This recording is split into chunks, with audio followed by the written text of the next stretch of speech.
Bienvenidas, bienvenidos a un nuevo episodio de Russell Bedford Podcast, el espacio en el que hablamos de cómo potenciar las empresas desde la perspectiva tributaria, financiera, contable y de auditoría. El día de hoy, para tratar un tema muy, pero muy importante, convenios de doble imposición. Y para ello nos acompañan dos profesionales del equipo contable, tributario y legal de aquí, de Russell Bedford Ecuador. Tengo el honor de presentar con ustedes a René Santamaría, nuestro experto tributario, y también a César Caicedo, abogado tributario con quienes abordaremos este fascinante tema, ideal para empresas de operaciones transfronterizas que operan principalmente con ingresos del exterior y aquí también en el Ecuador. Así que arrancamos en este conversatorio. Por favor, mi querido René, tu gentil ayuda. ¿Qué es la doble imposición? Bueno, la doble imposición ocurre cuando un ingreso tributa dos veces o se grava impuestos en dos jurisdicciones diferentes. Por poner un ejemplo, digamos que Ecuador recibe un pago desde España. ¿Cuándo ocurre esta doble imposición? Cuando paga impuestos en Ecuador y en España. Es por eso que se han elaborado convenios para evitar doble imposición, que se los debe aplicar con este fin de evitar este pago doble de impuestos. Entendería entonces que esto está vinculado con la residencia fiscal de la empresa. Exactamente.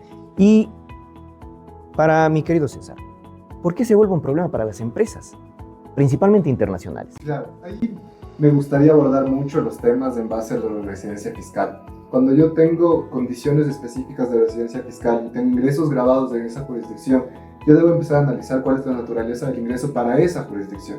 Es decir, aquí puedo tener un ingreso que sea grabado, pero tal vez en Colombia, en España, puede que tenga un tratamiento fiscal diferente. Entonces, ese es el problema que principalmente nace. ¿Cómo aplicar un convenio? ¿Por qué aplicar el convenio? Y la viabilidad de aplicar el convenio. Pero en síntesis, ¿qué busca resolver estos convenios de doble imposición? Es justo lo que te decía René, básicamente este pago doble de tributos. Ajá. No puedo pagar en Ecuador y pagar en España por el mismo concepto. ¿O podría existir un escenario en que tenga que pagarse en los dos países? No, porque eso es lo que justo busca el convenio limitar. Pagas en Ecuador y en España eso es una renta exenta. Sin embargo, se considera ingreso. Es decir, que al final optimizamos carga tributaria. Por supuesto. De hecho, la planificación tributaria a nivel internacional está muy enfocada en la aplicación correcta de convenios. Nosotros ahí ya vamos a tomar en cuenta que tenemos varios modelos de convenio, principalmente el de la CAN, que nosotros estamos en Comunidad Andina, y también la de la OCDE, que va a seguir acciones BEPS, que sobre todo buscan una optimización financiera, una optimización fiscal, y en esa línea también vas a tener unas condiciones específicas que buscan que las cargas tributarias sean reales, que se cumplan y que no existan simulaciones. Interesante. Si esto es a nivel internacional y de seguro, pensando en aquellas empresas de operaciones transfronterizas, mi querido René, en Ecuador, ¿cómo se mantienen estos convenios suscritos con otros países? ¿Es acaso de manera estratégica esto que se ha hoy por hoy mantenido y que queda como un beneficio para las empresas? Sí es muy beneficioso trabajar con estos convenios para evitar doble imposición, porque no es lo mismo que yo trabaje con un país con el cual no hay un convenio que con uno que sí lo hay. ¿Por qué? Porque se baja esta imposición que existe. Entonces es por eso que Ecuador ha firmado algunos convenios para evitar doble imposición. En Ecuador tenemos al momento 23 convenios. ¿Sí? 22 de ellos se basan en el modelo de la OCDE. La OCDE es una organización que promueve las relaciones comerciales del exterior en este mundo globalizado como ahora estamos, y también evita que haya evasión fiscal. Sí, estos 22 convenios que existe bajo este modelo, si descargamos el modelo, podemos ver que es similar en todos los países con los cuales se ha firmado. Entonces todos siguen el mismo patrón, pero algo importante que hay que tomar en cuenta es que cuando yo quiero aplicar un convenio, digamos con Japón o con Francia o con España, debemos leerlo bien, porque a veces se ponen cláusulas específicas en cada convenio y hay que leerlo, por ejemplo, en regalías, en intereses, en ganancias de capital. Hay que leerlo bien para aplicarlo de manera adecuada. Interesante. Es decir, que para quienes nos escuchan, no es un tema de oficios, no es que estos convenios de doble imposición están vigentes de manera internacional y de manera estándar. Dependiendo de la regulación y los acuerdos que tengan con cada país, es como debemos tomar detalles de la nota pequeña para saber cómo ejecutar. Pero aquí hay algo interesante, y es que a los empresarios seguro lo que les llama la atención es los beneficios que estos pueden conllevar. Mi querido César, ¿de qué me sirve que existan estos convenios a nivel práctico y operacional. ¿Nos puedes ayudar con un ejemplo, por favor? Claro, a ver, esto te va sobre todo a mejorar el flujo. Entonces, y también a nivel de relaciones comerciales es muy beneficioso. ¿Por qué? Cuando nosotros hacemos un pago al exterior, nosotros tenemos una tarifa fija y eso nos dice la ley que va a ser el 25%. Sin embargo, si yo estoy haciendo pagos a paraísos fiscales o regímenes de menor imposición, yo voy a tener un pago del 37%. Varía. Entonces voy a retener eso, aparte de la retención de IVA, ya no va a entrar el pago completo al país que me prestó el servicio, le estoy distribuyendo los dividendos, depende de la condición. Entonces, a nivel práctico, sí beneficia mucho porque aquí en Ecuador se tributa eso, pero es un ingreso exento. Entonces, ahí ya no van a tener que pagar más de eso. Con lo que se retuvo aquí bastaría. O en su defecto, entraría todo el ingreso al país al que está aplicando el convenio y en ese país es donde efectivamente se retendría en base a la tasa que nos dice el convenio o la legislación local. Interesante ejercicio que nos planteas para poder dar visualización de cómo aplicarlos. Pero ahora, René, esta pregunta sí que de pronto va a resonar mucho con la audiencia que nos escucha. En Ecuador, pensando en cómo aplicar esos convenios doble para evitar la doble imposición, ¿cuáles serían esas condiciones que un contribuyente debería observar para sumarse a esta práctica? ¿Todos aplican? Muy bien. Bueno, para aplicar estos convenios hay una serie de condiciones que pone la Ley de Régimen Tributario Interno y su reglamento, así como el reglamento de comprobantes de venta. Debemos cumplir todas estas condiciones para tener bien respaldadas estas transacciones porque son objeto de auditoría. Entonces, una de las condiciones que señala el artículo 134 del reglamento para la aplicación del régimen tributario interno es que se debe pedir un certificado de residencia fiscal, el cual debe estar en español y debe ser apostillado. Otra condición que debemos cumplir para nacionalizar este gasto del exterior es emitir una liquidación en compra. Esta liquidación en compra debemos grabarle el IVA, que ahora es el 15%, y de ahí hacer una retención. La retención de renta, la cual si aplicamos el convenio puede ser del 0%, pero aún así la ley menciona que debemos emitir el comprobante de retención aún si fuera 0% y especificar el artículo en el cual nos basamos. Por ejemplo, el artículo 7 del modelo para evitar la doble imposición de beneficios empresariales, ahí menciona que no se debe tributar y se ve la residencia en este tema. Pero hay casos en los que sí se va a retener. Entonces, ahora otra condición que se debe realizar es hacer la retención del IVA del 100%. Con estas condiciones y manteniendo bien respaldada esta transacción, no vamos a tener ningún inconveniente. Y ahí a mí me gustaría acotar bastante el tema de la apostilla. Por favor, César. Nos pasa mucho en clientes que nos dicen, oye, acá en mi país yo no tengo un consulado de Ecuador.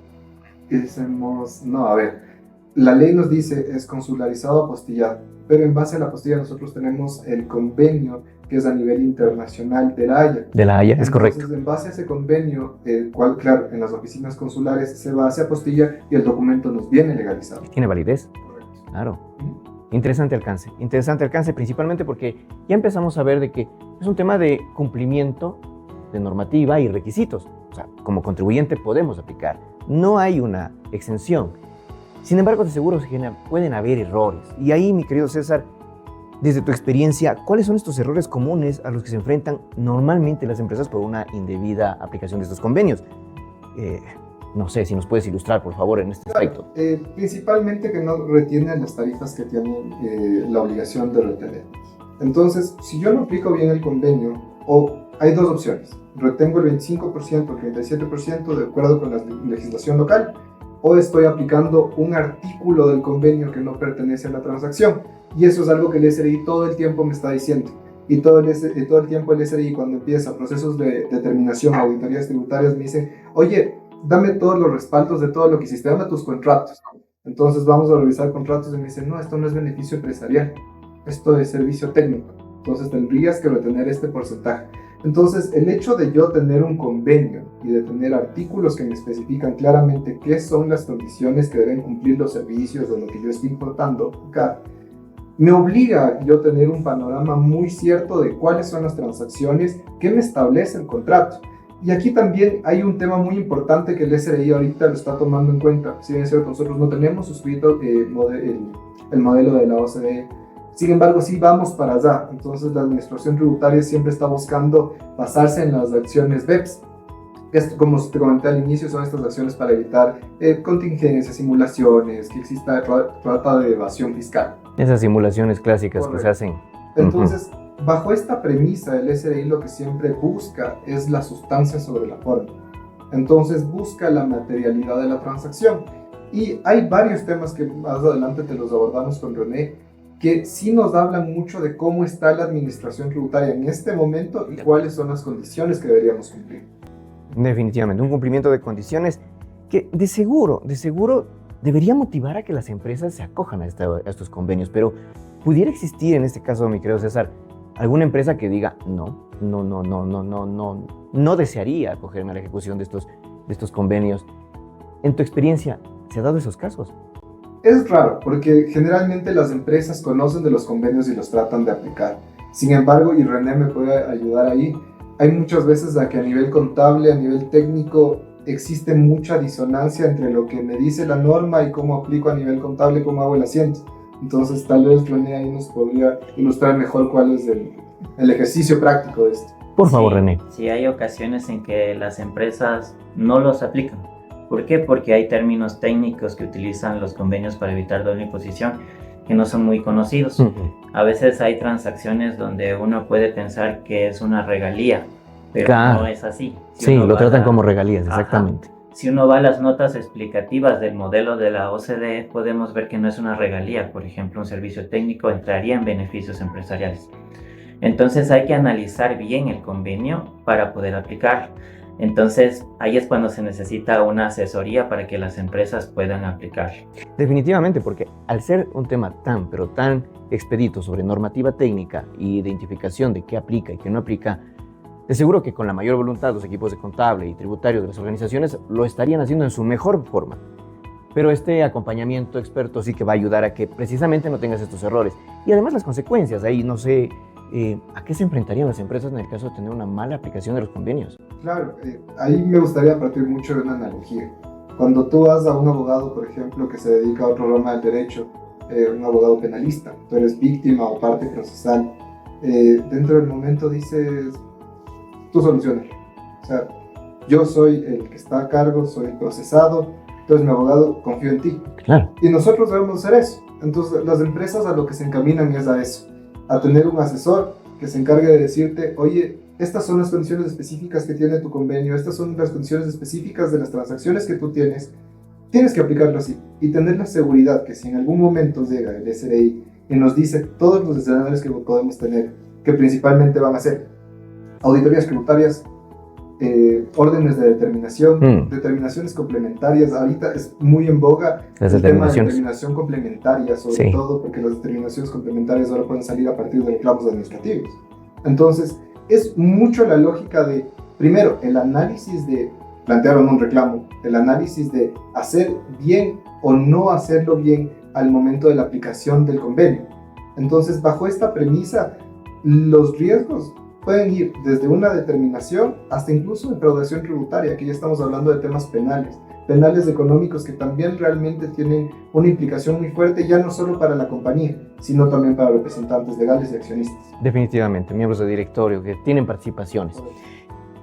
Finalmente, recomendaciones, apreciados colegas, que daríamos a esos empresarios que nos están escuchando ahora mismo para precisamente, finalmente ya, tomar en cuenta la utilización de los convenios de imposición. Bueno, es importante aplicar los convenios porque mejora la rentabilidad en las transacciones que tenemos cuando prestamos servicios al exterior o importamos servicios en el exterior. Optimiza tu carga tributaria, definitivamente. Entonces, la recomendación sería leer bien el convenio antes de tener una de estas transacciones. Es una asesoría constante. El outsourcing que muchas veces se da y el acompañamiento tributario que vamos de la mano todos los días, primero requiere una actualización normativa sobre la cual nosotros estamos aplicando y entendemos que es el artículo adecuado, y bajo esta premisa de una debida aplicación del artículo y la transacción, respaldamos también la materialidad de la operación. Entonces, con esto, cuando el SRI venga y me determine, me diga, dame tus hojas de trabajo, dame tus contratos, tus retenciones, tú tengas, el asesor diga, ¿sabes qué? Aquí está todo. Esta es la carpeta lista, te firmo el acta de entrega a la recepción, que en las órdenes de determinación se hace, y con eso cumples.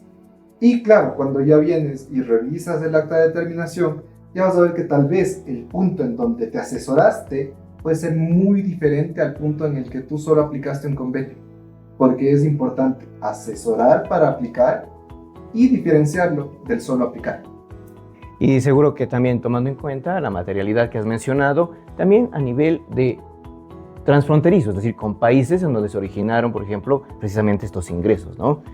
Interesantes recomendaciones, muchísimas gracias. Y nos queda entonces que si es conveniente utilizar los convenios para evitar esta doble imposición. Por supuesto que sí, porque te permite organizar tu carga tributaria y afianzar el desarrollo de tu organización. Ha sido entonces la participación de nuestros dos colegas en este episodio.